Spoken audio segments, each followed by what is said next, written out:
রাধে রাধে বন্ধুরা, সবাই কেমন আছেন? আশা করি সবাই খুব ভালো আছেন ও সুস্থ আছেন। সামনে আসতে চলেছে পাণ্ডবা নির্জলা একাদশী।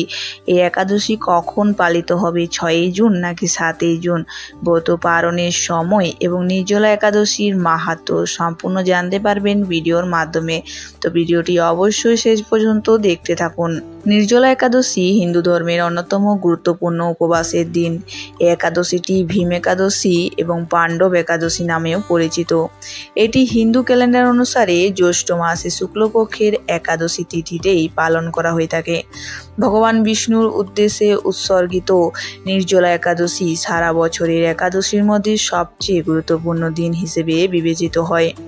নির্জলা মানে জল ছাড়া, যার অর্থ ভক্তরা খাবার বা এক ফোঁটা জলও না খেয়ে এই উপবাস পালন করেন, যা এটিকে সবচেয়ে কঠিন একাদশীর উপবাস করে তোলে। এই বছর নির্জলা একাদশী 23শে জ্যৈষ্ঠ 1432 বঙ্গাব্দে ইংরেজি 7ই জুন 2025 শনিবার পালিত হবে।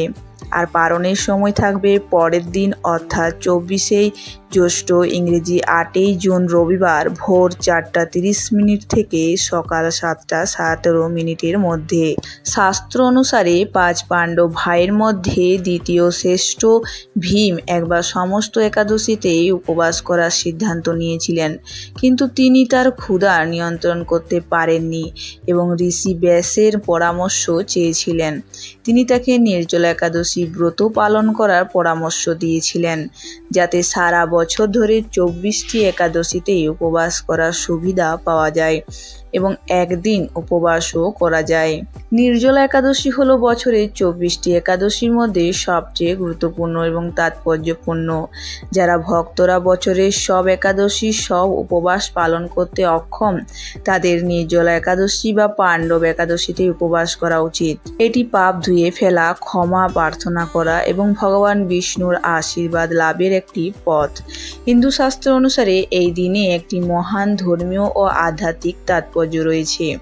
শুক্লপক্ষে যে নির্জলা একাদশী পড়ে তাকে জ্যৈষ্ঠ শুক্ল একাদশীও বলা হয়।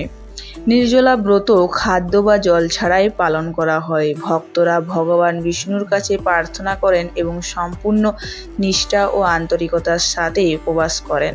ভক্তদের অভাবীদের জল, খাবার, প্রসাদ এবং অর্থদান করতে উৎসাহিত করা হয়।